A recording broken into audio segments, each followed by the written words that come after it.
as best you can, how would you say, where had you got to when in life, when we first met you? Very desperate. I was at the end of my tether. I'd put on a lot of weight. I weighed nearly, over 35 stone at the time. I couldn't move, I couldn't get out of the couch, I couldn't get up the stairs. I was just spending my day secretly eating. I was addicted to food after I'd been addicted to alcohol. And I was desperate, and it was my wife that was desperately looking for something to help me.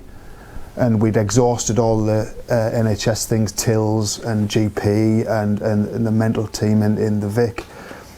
And then it was suggested by an OT for your organisation, and then my wife rang yourself, and we got the first visit off Steve.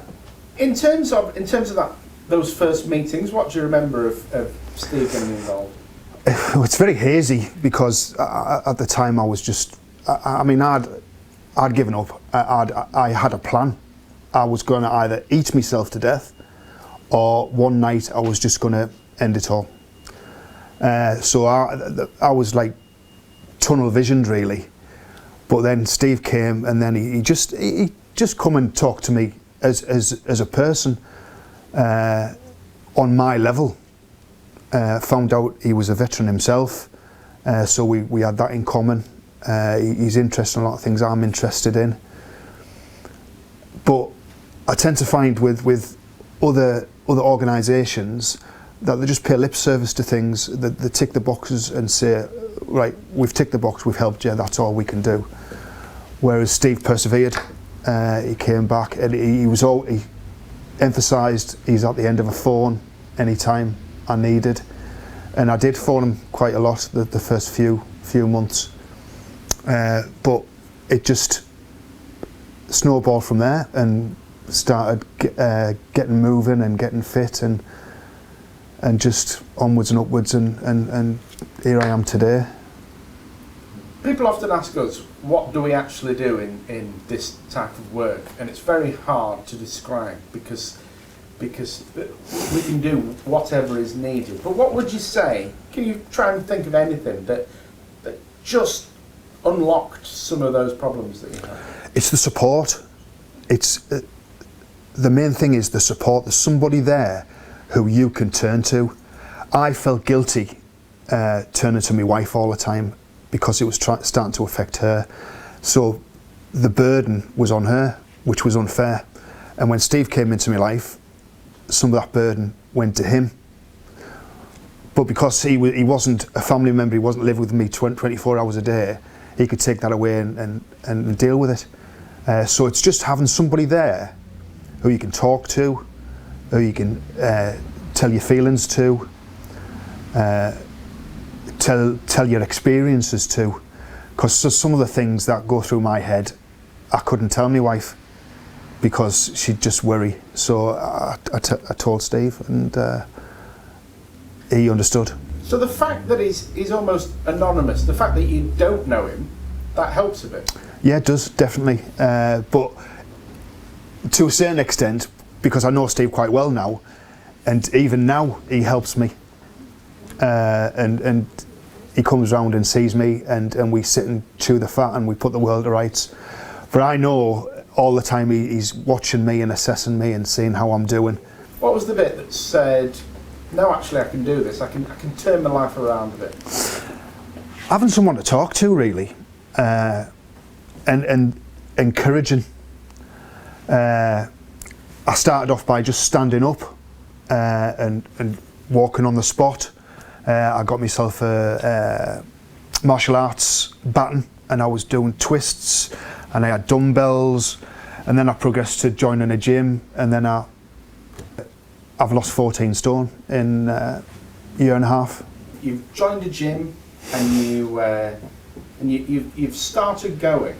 Is that like an adrenaline thing then? It just goes, well, I've lost a few pounds, I've lost a few stone, I can just keep going now. It is, yeah, but it's As Steve pointed out to me, which I didn't know, I've got an addictive personality, so I get addicted to things, and I think at the moment I'm addicted to the gym, which isn't a bad thing, because I was addicted to alcohol, I was addicted to Marks and Spencer's crisps, I was addicted to the bad things, but now the gym, I feel guilty when I don't go now. But yeah, it is part of that.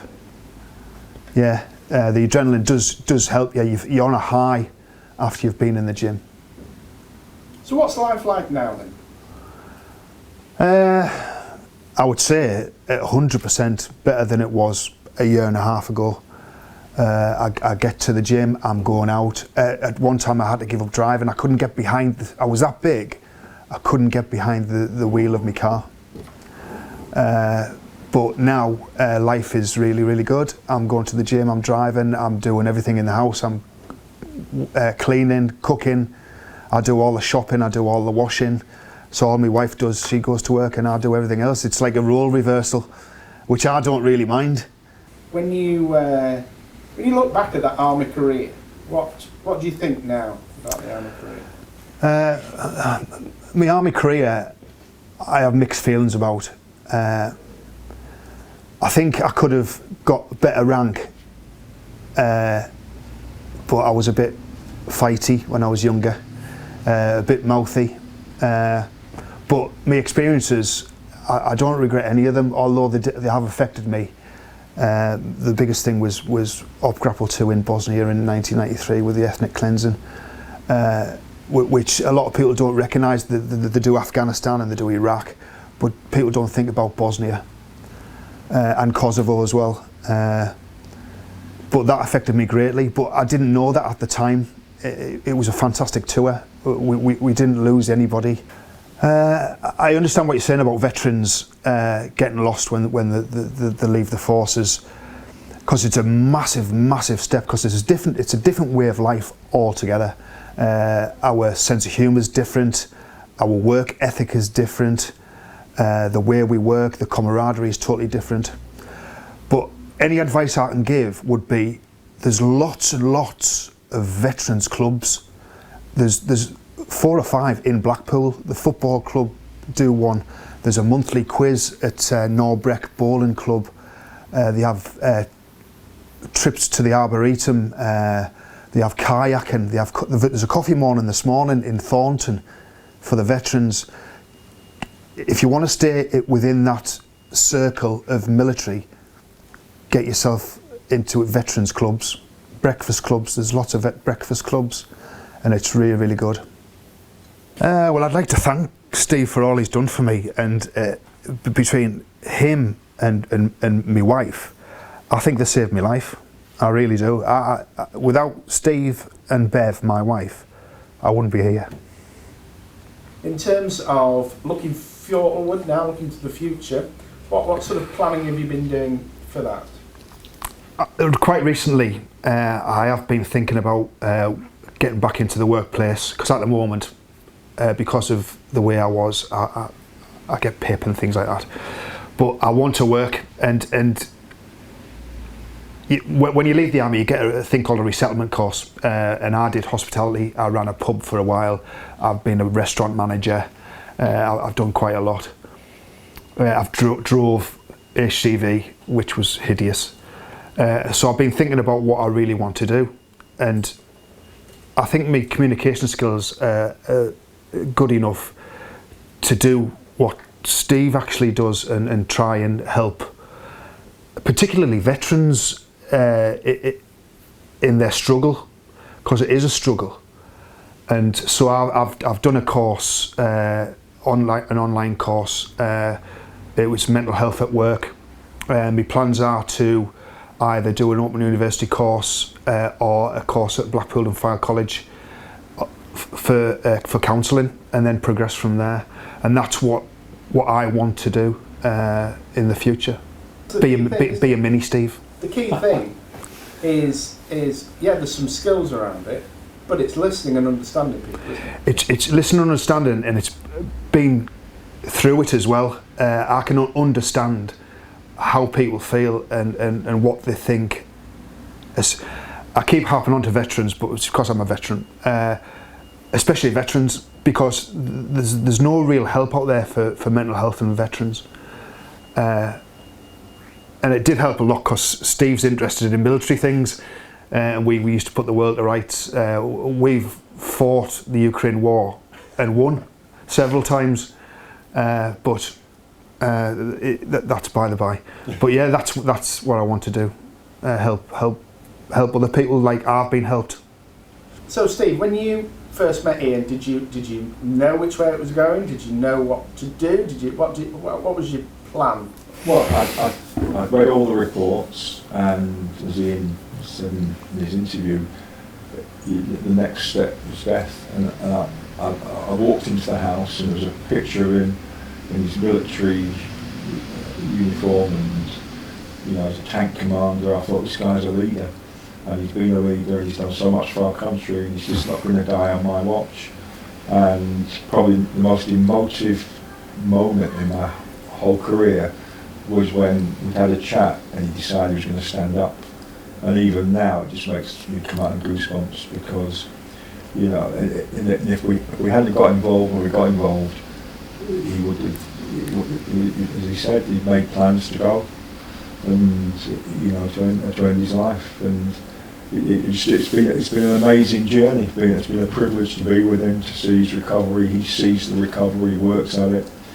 We've kept in contact. He went on a holiday to Spain, and that was a big step for him to deal with, the travel, crowds out there, and we kept in contact when he was out there, and he's dealt with so much, and it's just being part of that process of unleashing the will, the resolve, the courage, the drive that this man's had in him when he was, when he's been in active service, and he's got those qualities, and we've had to rekindle them. And it's been so emotional. And every service couldn't do anything, hadn't been able to do anything for him. And as I say, we all stepped in, and we've been able to help him. When did you think, right? So you saw him stand up, and that was really emotive. Yeah. When did you think either this is going somewhere, or we're getting somewhere, or what was the bit that sort of thought, I'm making progress here? Well, we decided one day we were going to, after sort of a bit of military chat between us, he decided we were going to go on a march, and we were going to go around the block. And the sheer guts it took for him to do that, because he was still carrying a bit of weight, very self-conscious, but he made his mind up, and we walked and we talked. And I thought, I think we can beat this. And as I say, I think he harnessed the fact that he's got quite a compulsive, obsessive nature, the addictive personality, and he's put it into a healthy addiction, going to the gym, doing his mental health course he's been working on, and he's changed his whole lifestyle. So it's been going. It's a day by day process, but it keeps going and going. And it's just very, very emotional, and a privilege to be with him. How does it make you feel when you see somebody go from a very low place to the happiness that Ian's got today? Well, it's what we're trained to do, and it's when we intervene and we help, it's what we're trained to do. And to see the success stories like this is great for us personally, because there's so many people still struggling, and Ian's a shining example of how you can literally pull your life round from when you've written yourself off and the system's written you off. So it's amazing, and as you guys know, I've reported back to you how well he does, and as I say, I never did as long in the military as Ian. I did a very short stint, but what these guys have done for our country and what they do for our country, from being young men, and what they have to see and go through, and the things they can't talk about. If we can be that sanctuary for them to talk about the things they've been through and the things they've faced for our country, then it's a great service. And there are lots of clubs for vets around here, but the one-to-one that we can offer the vets in talking about what they've been through, and you know, creating a relationship with them that, in the case with Ian, has become a friendship as well, because we've certainly put the will to rights militarily over. But that's been a therapeutic process, you know. We've established that bond. So I feel that, you know, we're helping the people that have helped to keep this country safe. So it's, as I say, just a pure privilege, honour, and to see this guy, you know, as a tank commander, what he did for this country, what he faced, and you know, and to see him back now, you know, to where he was, if not better, with a better understanding of his life. What more can you ask for as a professional, to see somebody winning and enjoying their life again? It's Christmas come early.